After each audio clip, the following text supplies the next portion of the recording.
This is a short one like me. Dudes with Brews on the Porch presents Michael Brews. Dude. Craft Brews and Casual Conversations joined with us again. Our favorite guest, I'm just going to go ahead and say it, our favorite guest, Gough from Down Under, as they say, or may not say. That's what they say in America. From Beernuts Productions, talk about his new film, Book Club. Gough is here. How are you doing? I'm very well, Drew, and you could say I'm down under, upside down, or however you like. I'm just happy to be on the show. Yeah, as always, we love having you on. We love talking to you. You got this new film, Book Club, which I watched this evening, and my son, I was watching it on my iPhone, and my son snuck up and wanted to sit next to me, and I was like, all right, usually it's nothing too bad in these, but there are some moments in this one that I was like, oh, you probably shouldn't see that. Well, how old is your son? He's 7. Well, yeah, no, probably a fair call, but that's all right. Everybody needs to get educated at some point. Yeah, absolutely. It wasn't bad at all, and it was a lot of the jokes went over his head, so that's really all that matters. But so I watched it tonight, and it was very funny. I really enjoyed it because I honestly, when you think of a book club, this is kind of what I thought a stereotypical book club would actually be like. Because I remember some friends of mine actually tried to organize something like this before, and nobody read a single page of any of the books, and quite frankly, we never even got together. We put into the effort of making the list, and then nothing further progressed.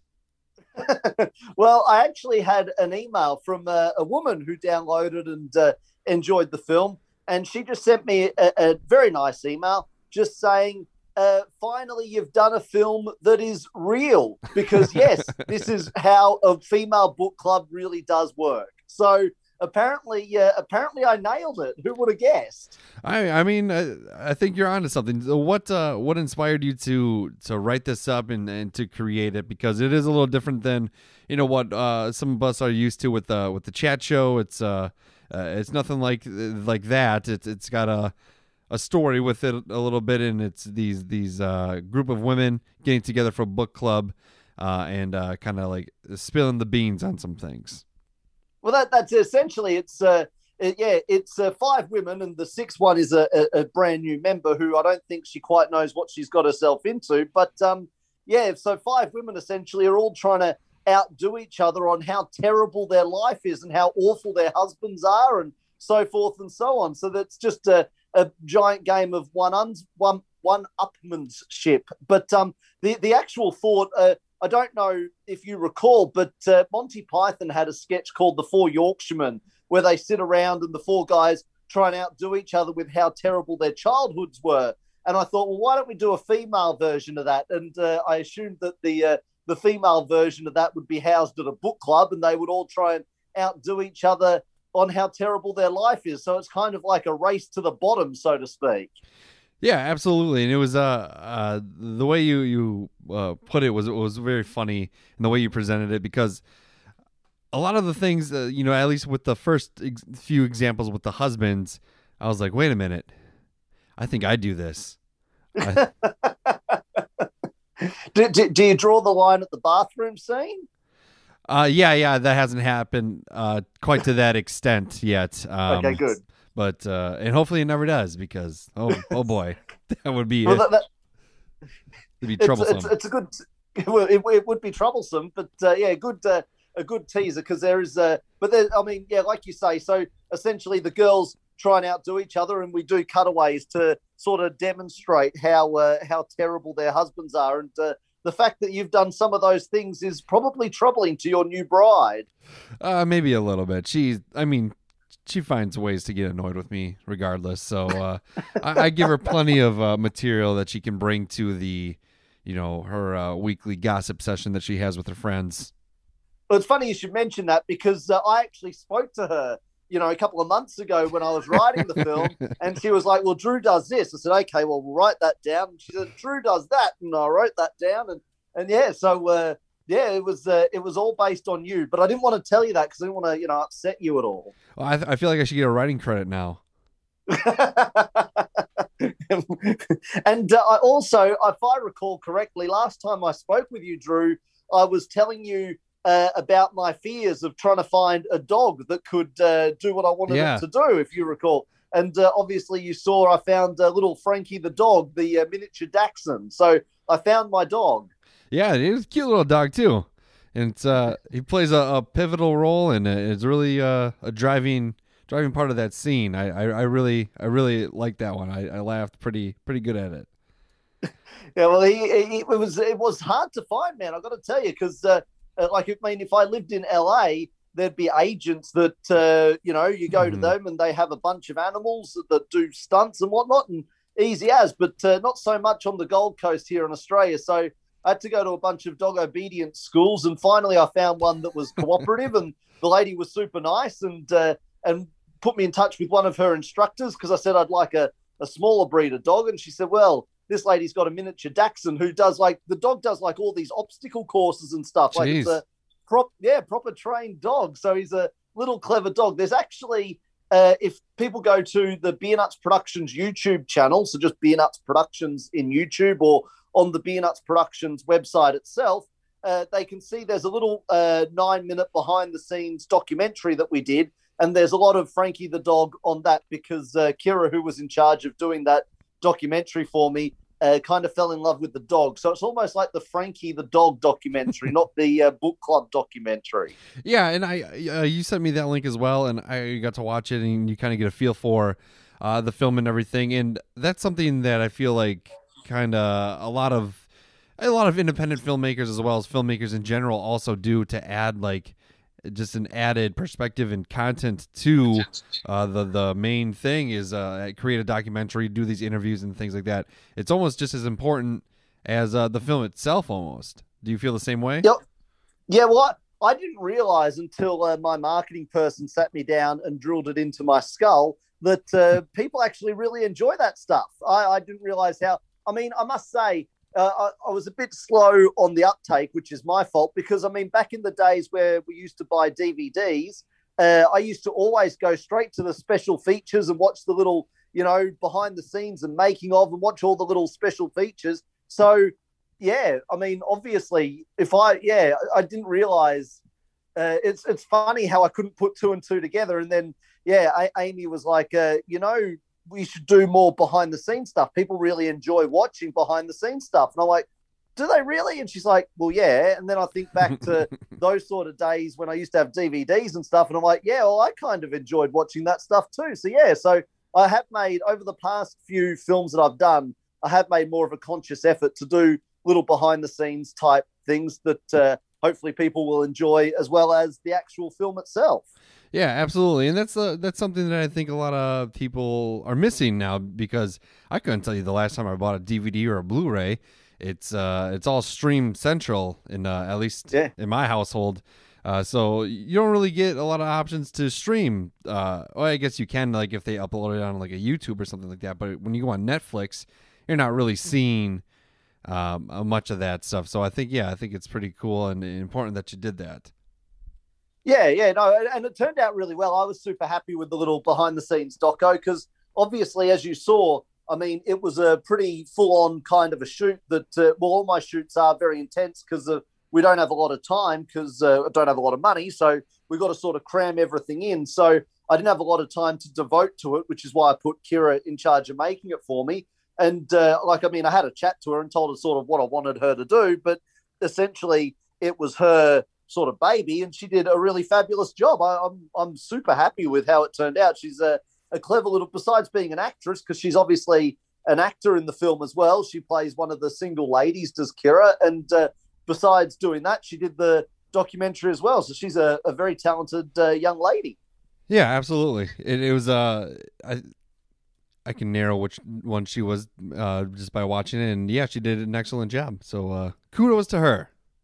Absolutely. Good work. Absolutely. One line from the film that I wanna spoil for people because I felt it was very important.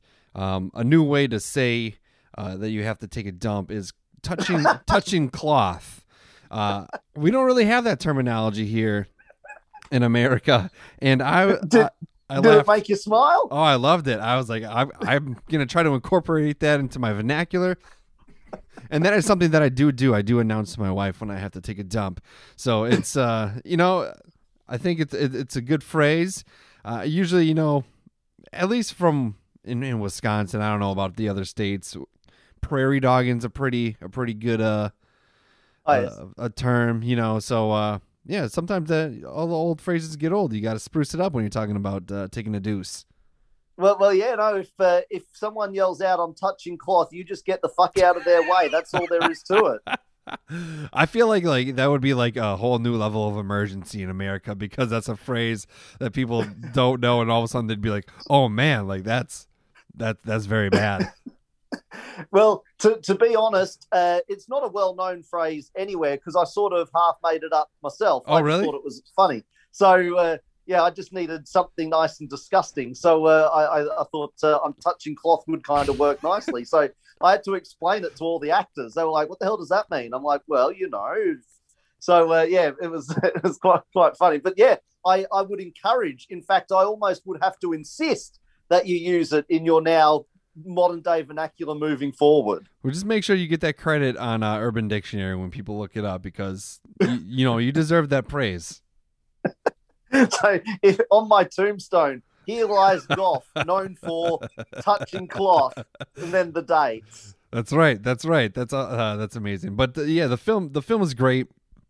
It's a lot of fun, and you're a busy guy at Beernuts Productions. You've been doing this for a long time, and also not too long ago you started doing the podcast, which you're doing. You recently talked to a magician. Is that correct?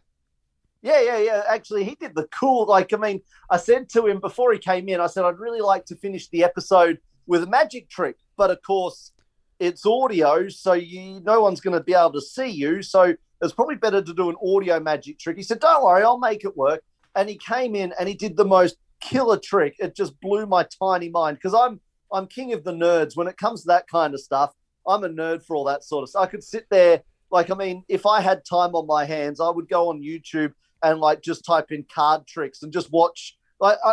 And for the record, I hate those dickheads who spoil the fun for everybody who tell you how the trick's done. Don't like that at all. I like to pretend like it's all real, because I'm a child. So, yeah. So Daniel came in and he did a super cool magic trick to finish the episode, which was cool. But yeah, I've had some amazing guests on the podcast. I had a few weeks ago, I had a guy who's rowing a boat. This isn't a joke. He's rowing a boat from San Francisco to Cairns, so all the way across the Pacific Ocean. Going to take him 209 days, non-stop, solo, just him in a boat. And yeah, that one sort of blew my mind a bit, because realistically, there's a chance we never see him again, because it's kind of a crazy thing to do. There's a reason why people don't get out of bed in the morning and jump in a boat and row across the Pacific Ocean, because it's hard and dangerous. So he was an interesting guy to chat to. But yeah, I've had a deaf girl in the other day, Ashley, who was really interesting. So we had an interpreter in who I asked her the questions, and the interpreter obviously gave the responses, but she was really interesting too, Ashley, with her take on things, and singers and actors and all kinds of different folks. But yeah, so I'm really enjoying doing the podcast. It's something very different, because I've never done anything like that before. And apparently my questions are odd, because I just ask them shit that I care about. You know what I mean? Yeah. So I don't really ask the standard kind of questions. I just sort of ask them things that I care about. So apparently that's I care about strange things, apparently. Hey, that's that makes the podcast a little more unique and a little more valuable, because you're getting new information that, there's times where I've had guests on too that I'll ask them the standard questions, but I always try to go some way or a different way than what I've seen or heard previously, because it's they can go anywhere and get these answers. So I think, yeah, that's a good way to do it, is to ask stuff that really just comes to your mind, and that you're curious about and to learn about. Yeah, well, I agree. And it's kind of the same. Like when I'm writing my scripts, for example, I'm writing book club, and because book club essentially is a group of sketches that are put together with a very thin narrative, essentially, is what that is. So if you like sketch comedy, you're really going to enjoy Book Club. But what I was doing when I was writing those sketches, I thought, what would be funny? What's a really dumb thing that a guy could do? What's really funny? And so I just wrote things that are funny to me. And the same with the questions. I just write things that when I'm coming up with my questions, I just write down questions that I'm interested in knowing, because, I only have people on the podcast who I find interesting. So, and who there's a reason why I have them on. And so, that's kind of how I go about doing all my work, really. Yeah, absolutely. And I think that's a good method and should stick to it. Seems to be successful thus far. Well, thank you very much, Drew. I will. Though I do have some bad news for you, Drew. I've got some very upsetting news, and I'm sorry. I thought I need to soften the blow a little bit, so I thought I'd get you in a good mood and have a bit of a laugh with you, and then I'd let you know that I contacted Anne Hathaway's management on your behalf, because obviously, you wish to be in a film with Anne, and obviously her and I are tight with Beernuts Productions and all, and she said that she will only do one love scene with you in the film. She said multiple would be too much.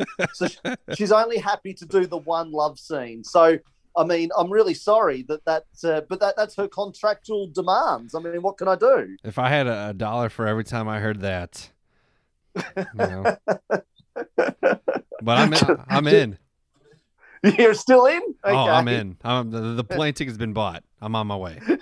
Well, the good news, obviously, here in Australia, there is essentially, we still have some COVID around in hotel quarantines and whatnot, but we're pretty much moving around the community as good as normal now. So I'm actually surprised that more entertainers aren't coming out here and doing shows, because we can have full capacities at stadiums and stuff. So, yeah, I'm surprised. So I know that my point being is that Anne and other actors are fleeing to Australia to do movies at the moment, because there's plenty of work going on here where there isn't overseas, and there's no real restrictions over here where there is overseas. So a lot of big Hollywood A-listers are sort of making their way to Australia at the minute. So we're full of movie projects. You ever just randomly bump into celebrities down there?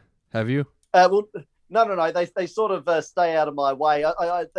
They don't want to be associated with Beernuts Productions. I don't understand why. I mean, our highbrow humor is too much for them, I think.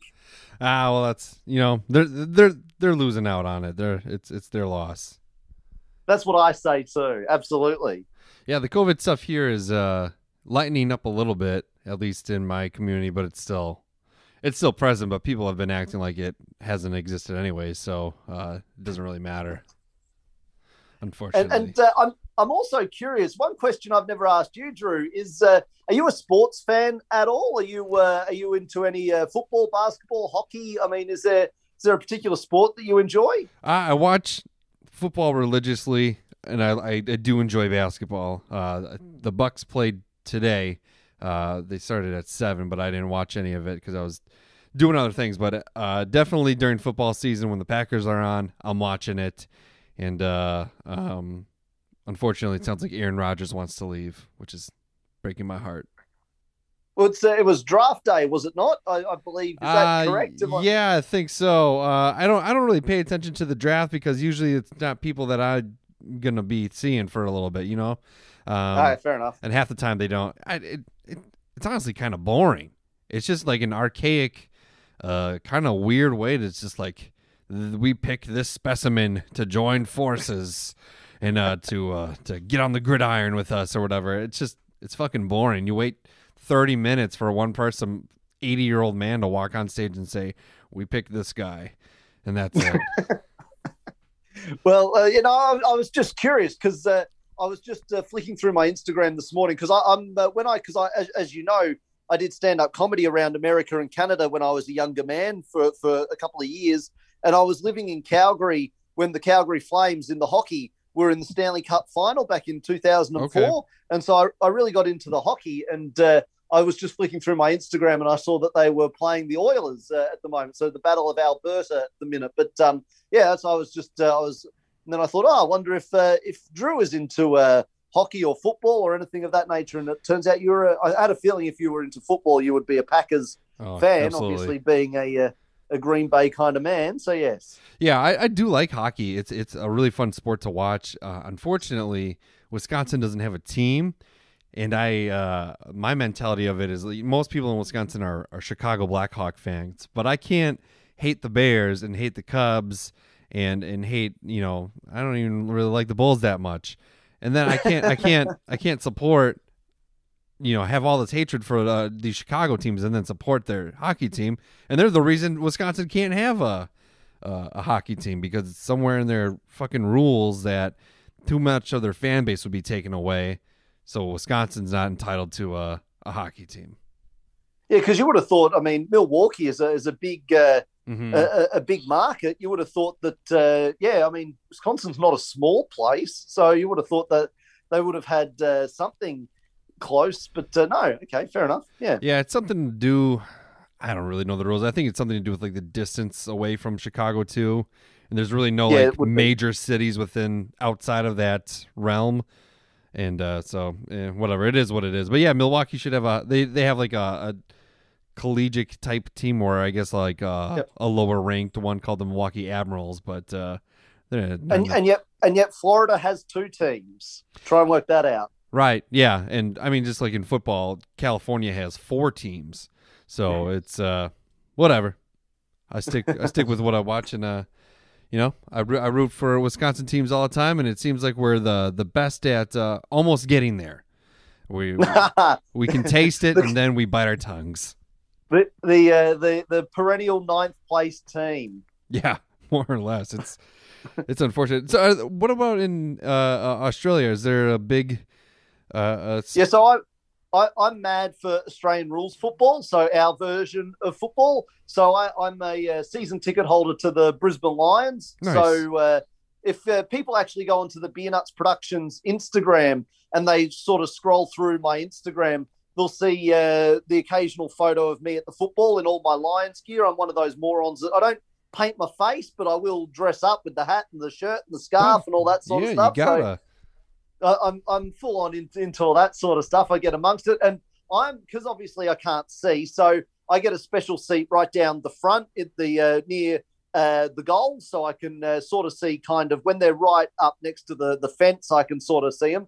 But I'm a full on pro when it comes to going to the football. I know how this shit goes down. So I get me 2 beers because I don't want to miss any of the games. So I got my 2 beers at my feet. I've got an old school radio with headphones because I need the commentary, because obviously I can't see the action. So I need the radio commentary. And on the phone, for some strange reason, the AFL, the Australian Football League, blamed Telstra, who's in charge of the phone lines, and Telstra blamed the Australian Football League. But when you stream the commentary through your phone, it's on 2 minutes delay. So it kind of doesn't work when you're at the ground. So I've got an old school radio, which is absolutely to the second.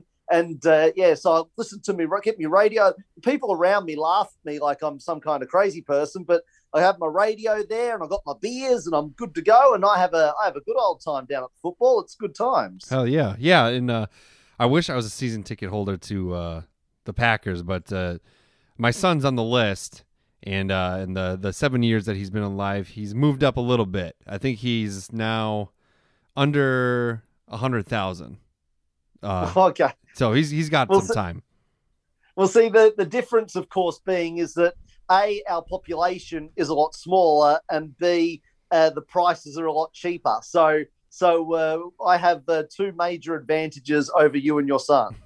Yeah, definitely. And there's probably a lot more advantages to being over where you are versus to America anyways, but we won't talk about that. It's have you ever thought of doing any sports films or anything like that? Any some 30 for 30 type of stuff? Yeah, absolutely. I do actually have a couple of scripts written. The problem with doing the sport ones though is they're very, very expensive. When I budgeted them out, they're a bit out of my league at the moment. So people need to download the other films so I can afford to make them, because they take so many actors and it would require hiring special costumes, and also it would require hiring like sporting fields and stuff like that. It would be a lot more expensive than what like book club was, for example. I mean, book club, we've got a couple of costumes, obviously, with book club, and a few different, obviously, some props and some artwork that was made and all that sort of stuff. But it was a sporting film would probably be about 3 times the price as what book club was to make. So at the moment, I just can't afford to do that. But there are scripts there because I've spent, I'm busily writing, so I always write. So I write things, and then with the intention of, well, hopefully one day I can make that. So there are scripts that I've written which I haven't been able to make yet for whatever reason. So I am sitting on quite a bit of material ready to rock and roll. So once the budgets can be met, I can get straight into them. So that's essentially how I've worked. So, like, for example, with book club, I was sitting on that for a while because there's quite a large cast for this one. So I was just waiting till I had enough money that I could make something like this, and then finally my budget came up. So I was like, yes, I can finally get stuck into book club. So that one was the next cab off the rank. So that's kind of how I work when it comes to picking what project is coming next.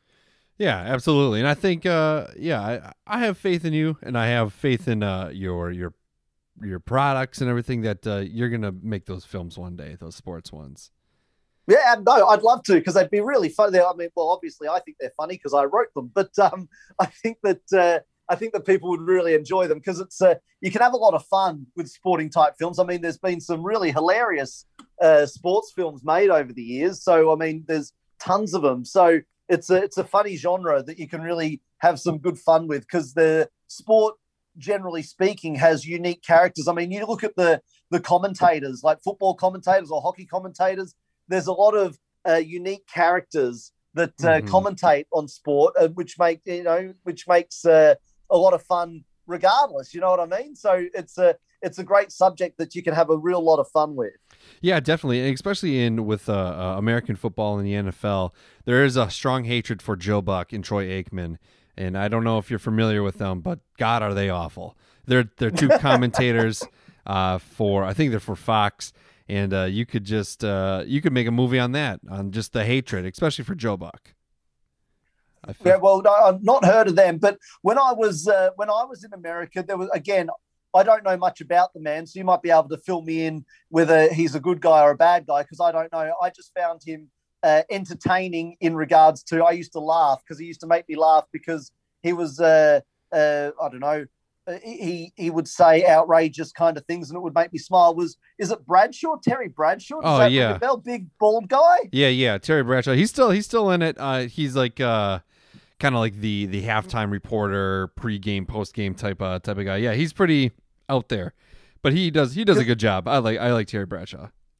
He used to make me laugh a lot because the few games of football that I watched when I was over in America, he was usually doing the commentary. And I think I saw an interview with him. It might have been on Conan O'Brien, and he was super funny. He really made me laugh. And again, I know nothing about the man, so I don't know anything about him, but I just knew that he made me laugh. So, that's the only guy I remember when it comes to football commentators over in America. But yeah.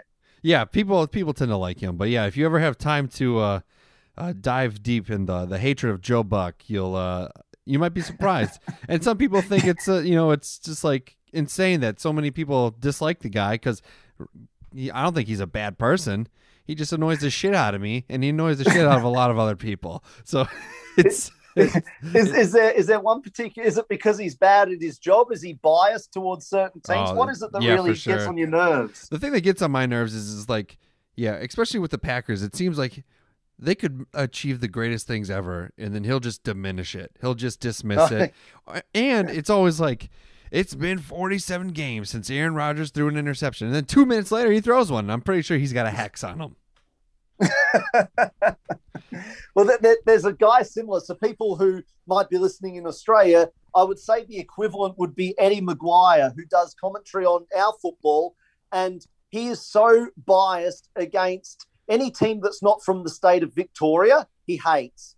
He's got this real thing against, I guess, Mike, because he's openly, again, commentators should be neutral, right? They should be neutral. But Eddie Maguire is openly a Collingwood supporter who's a Victorian team. And so he's all about Collingwood. And my team, the Brisbane Lions, we beat them in 2 Super Bowls in a row. Back in 2002, 2003, we beat them twice. And he can't let it go. And so even to this day, if he's commentating on a Brisbane Lions game, doesn't matter who we're playing, he will just bag us. And then when the other team, a player kicks a great goal or takes a great catch or whatever, he will pretend like it is the greatest thing that's ever been done in the history of sport. It's just, he's the equivalent, because unless you're a Collingwood fan, people just, and he's on this is quite funny, actually. He has an acronym. People say he's Fig Jam. So I don't know if you've ever heard that expression, Fig Jam. No. So Fig Jam stands for fuck, I'm good, just ask me. I like that. There's a lot of people I know that could use that. Well, there's another one. So touching cloth and Fig Jam, you've learnt too. I'm really expanding the vocabulary this week. It's like an adult Sesame Street. It is. It really is. So everybody refers to Eddie Maguire as Fig Jam. So yeah, that's what he is. I like that a lot. But Gough, I appreciate you coming on the show. Where can people watch Book Club? How can they listen to your podcast? And where can they dump their entire life savings into watching your films?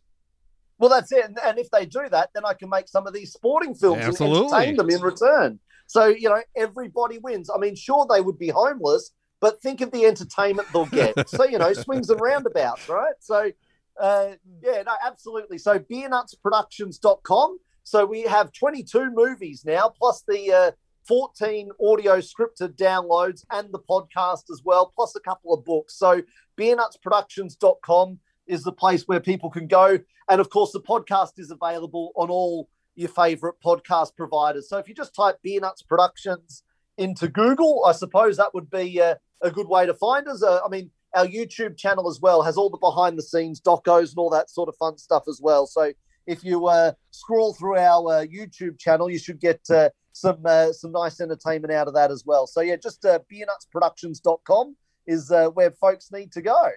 Yeah, absolutely. And I can vouch for your stuff. You're always going to get laughs out of it. And it's funny. It's entertainment. I really enjoy them. So I think a lot of people should check you out.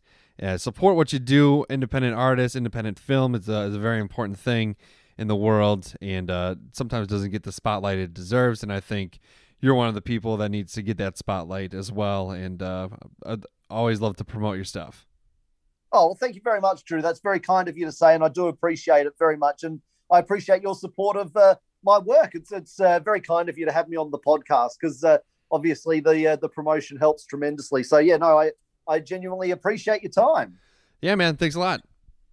Have a great day, Drew. Pew pew! Audio. Goodbye, everyone.